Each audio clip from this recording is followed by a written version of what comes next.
and welcome back to Tech Idea. In my today's video, I'll be showing you how you can find the drafts that you have saved on your Facebook.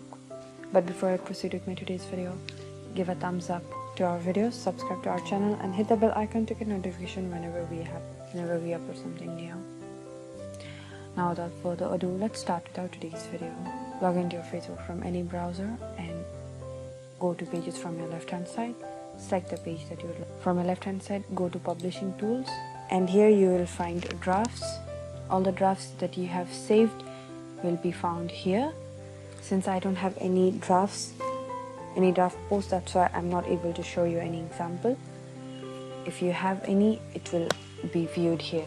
I hope my video was informative. Comment and let us know your thoughts and queries. Feel free to suggest us if you have any requests for our new videos. Subscribe to our channel and hit the bell icon to get notification whenever we upload something new.